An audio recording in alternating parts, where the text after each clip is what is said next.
E aí, pessoal, estamos aqui de volta no Ligando os Pontos para mais uma rodada de gravações. Oi. Hoje o sol está forte, diferentemente das gravações anteriores, então estamos todos bem iluminados e ensolarados. Isso. A gente vai falar um pouquinho sobre uma coisa que tem sido muito discutida aí por todos os lugares. Ano novo, governo novo, muitas indefinições, mas muitas conversas sobre reforma tributária, como sempre.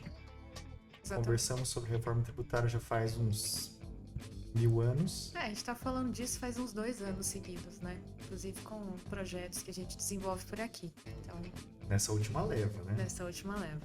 Porque reforma tributária é um assunto eterno, Exato. mas pode ser que vá. E tem sido muito falado como uma das prioridades do novo governo. Então a gente achou interessante passar em revista novamente como que anda isso aí, no tocante a isso aí.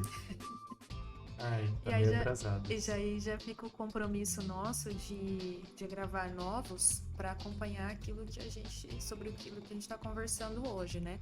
Tem algumas medidas que já estão implementadas, ainda que por medida provisória, enfim, e outras que são promessas, né? Promessas para o primeiro semestre e para o segundo semestre.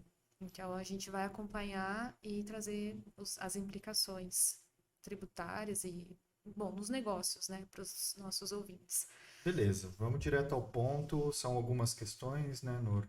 Isso, eu preferi separar em três grandes trechos, Vicente, para ficar uma ordem cronológica. Primeiro, são aquelas medidas que já foram adotadas, que já estão vigorando. Segundo, promessas para o primeiro semestre e outra para o segundo semestre. Então, a gente vai falar de reforma tributária, tributação de dividendos no segundo momento, e nesse primeiro a gente vai falar sobre o que já está rolando. Esses Logo no pacotes do começo, Haddad isso. aí. O Haddad já saiu soltando um monte de coisa aí. E o que que tem nesse pacotão? Na verdade, não foi nem só o Haddad, né? Quando o Lula assumiu, ele assinou um monte de papel, todo mundo viu lá. E aí aquelas assinaturas foram medidas provisórias, então ele soltou medida provisória para tudo e todo mundo, inclusive para a parte tributária. Então, isso a gente já estava ouvindo desde daquela parte de transição do governo, que, obviamente, eles precisam fazer três coisas. Precisam otimizar a arrecadação, o recolhimento, precisam reduzir os gastos e precisam fomentar a receita do país. Então, dentro desse cenário, que essas medidas foram saindo. Então, a gente vai falar de algumas delas, as mais importantes, aquelas que impactam mais. As boas e as ruins, vamos dizer assim, né? Então, o Bora. primeiro ponto que eu queria trazer é uma medida provisória que trouxe nela só uma medida provisória que trouxe duas coisas que são bastante contraditórias, assim, no meu entender, que é a situação do CARF, do voto de Minerva e da impossibilidade de alguns contribuintes, né, de nós aqui, discutirmos questões que sejam no valor abaixo de 60 salários mínimos, que isso limita. E no artigo seguinte, ele trouxe uma exceção daquela situação da denúncia espontânea, que eu até queria conversar um pouquinho mais sobre isso. Então, essa do voto do CARF, acho que todo mundo já está meio que sabendo, né? Houve uma mudança da forma de julgar no tribunal que trata de tributos federais na seara, na parte administrativa. Então, não é no Poder Judiciário, a gente está falando da parte administrativa, quando a gente quer discutir uma cobrança feita pela Receita Federal. Então, a gente recorre, chega lá no CARF, ele reduziu a possibilidade de a gente discutir qualquer coisa, então, essa medida provisória, né, soltada pelo governo federal. Então, eu não posso mais levar a esse conselho administrativo último todas as demandas. É só acima de 60 salários. E a questão do voto de qualidade. Então, se deu empate, a última palavra é do fisco. Então, ele acaba votando duas vezes, não é nem voto de desempate. Isso é legal a gente falar também. De desempate, aquilo, a pessoa não participa do julgamento, e daí, em caso de empate, ela vota. No qualidade, a pessoa já participou do julgamento, então ela vota, o peso do voto dela é maior, então ela vota duas vezes. Eu não sei. Essa tendência de você limitar os recursos conforme vai subindo a questões mais relevantes, a gente já vê no judiciário, né? Então hoje para subir lá para o Supremo é bem mais difícil do que era quando a gente era estagiário, Uhum. né? E agora a gente está vendo isso no STJ também, né? Com limitação cada vez mais difícil, só questões mais relevantes. Então, de certo modo, eu não sei a tua opinião, mas enxergando assim, eu que não sou tributarista, me parece fazer sentido, porque no sentido assim de racionalizar os trabalhos do CARF para casos que sejam um pouco mais relevantes, porque 60 salários mínimos é 80 mil reais, né? Então, não sei se. Me parece que pode ser interessante você ter uma certa restrição. Agora, essa situação do voto de qualidade, eu não sei se estou falando baboseira aqui, mas do que eu recordo da mente é que lá para trás era desse jeito, né? Sim, Empatou é do isso, governo, porque o governo que vai votar por último de novo, e aí é exatamente. difícil do O cara último votar contra o governo governo. mudou. Isso. Aí no último governo mudou para favorecer o contribuinte. Tem, inclusive, julgados que estão pendentes de julgamento no STF sobre essa situação, mas é isso. Então, aí quando teve essa alteração para favorecer, assim, tipo, empatou é do contribuinte, tiveram muitas alterações de entendimento, né? Favoravelmente a nós, contribuintes. E agora, a se manter isso daí, a tendência é que se alterem novamente alguns entendimentos Os que eram placares. favoráveis, né? É. Sobre o primeiro ponto, o que eu queria mencionar é que, independentemente do valor, às vezes as causas elas são complexas, elas demandam um estudo mais especializado e, comparativamente, o CARF tem um estofo muito maior técnico do que alguns do Poder Judiciário por conta das varas que não são especializadas, enfim. Então, a contramão disso é o aumento de litígios. E aí que vai também de encontro com algumas medidas que eles têm adotado, que é a do litígio zero, que eu vou falar daqui a pouco. Mas aí, só continuando, né? Então, tem essas medidas que são polêmicas, tem esses pontos que você levantou, de fato, mas aí tem os contrapontos, né? Os contrapés aí de aumentar a litigiosidade e impedir essa análise mais técnica. O segundo ponto dessa mesma medida provisória é da denúncia espontânea. Só passando um pano rapidão, assim, denúncia espontânea é um. Passar pano é tipo, passar pano? Tá tudo É certo? só. Você tá passando pano pro Não, fisco? não, de Tá. jeito nenhum. Ou sim, às vezes, né? Porque quando eles estão certos, enfim. Só para dar uma explanada rápida sobre o Instituto da Denúncia Espontânea. É um procedimento que o contribuinte pode usar nos casos em que ele cometeu algum erro de processamento e no recolhimento de algum tributo, ele não sofreu nenhum tipo de fiscalização ainda, e para evitar a autuação e imputação de multa, juros, correção, etc., ele vai até o fisco formalmente e denuncia isso. Autodenuncia. Exatamente.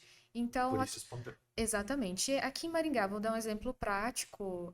A gente tem feito, é bem tranquilo, via digital, você vai lá, coloca os seus dados, informa aquilo que você teria recolhido a menor ou de forma irregular, e você se autodeclara devedor, aponta o valor, faz a proposta de pagamento, porque inclusive aqui dá para parcelar. Essa, em tese, é a denúncia espontânea.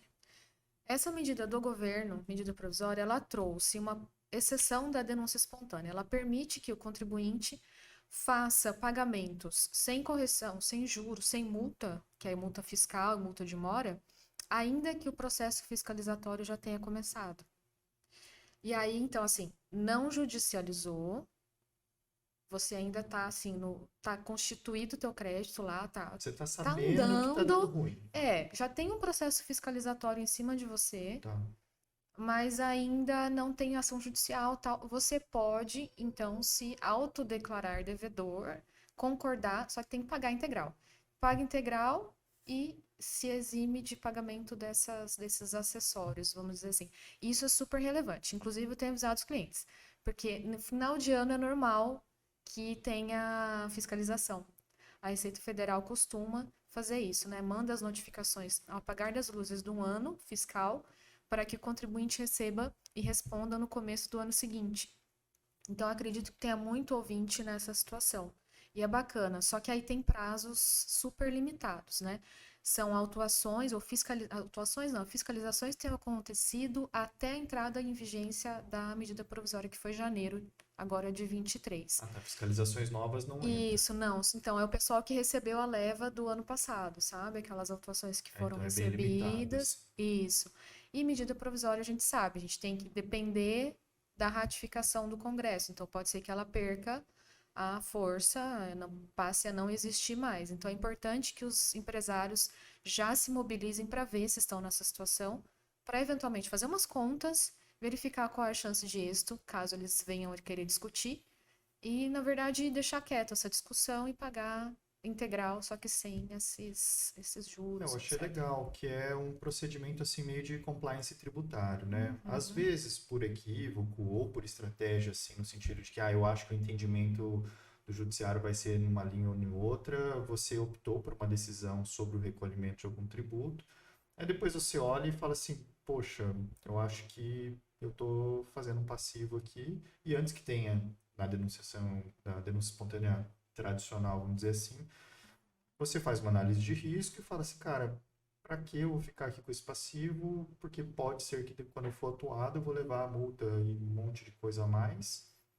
Faz sentido, às vezes tem até parcelamento, não é sempre, depende do lugar, depende do tipo, né? aham, Mas é uma forma de você diminuir passivo, né? com certeza. Então é legal, assim, então uma medida provisória só que trouxe essas novidades, por isso que ela é bastante polêmica, né? Ela de um lado puxa para o fisco e de outro puxa para o contribuinte. Aí puxando essa questão do litígio zero, saiu também agora, faz pouquíssimas semanas, esse pacote que tem a função de trazer benefícios para as pessoas que estão enroladas aí com débitos que ainda não estão ajuizados, por isso que é litígio zero. Então não Uhum. tem ação judicial de cobrança, mas já estão lá na Receita Federal sendo processados para pagamento. É como se fosse um refis. Por que que não é um refis propriamente dito? Porque, como a gente sabe, os refis eles têm como padrão pegar ações judiciais também. Então, todo tipo de débito, né? Inscrito, endividativo e ajuizado ou não ajuizado. Nesse caso, são para débitos não ajuizados, e aí tem vários benefícios também. Então, desde a possibilidade de usar prejuízo fiscal, base negativa de contribuição social, redução de juros e multa até 100%, dependendo do valor do débito. Então, assim, várias formas de resolver a situação, só que também tem um período muito limitado. Essa é a grande polêmica desse projeto, né? Período limitado para adesão? Para adesão. Entendi. Para adesão. Tá.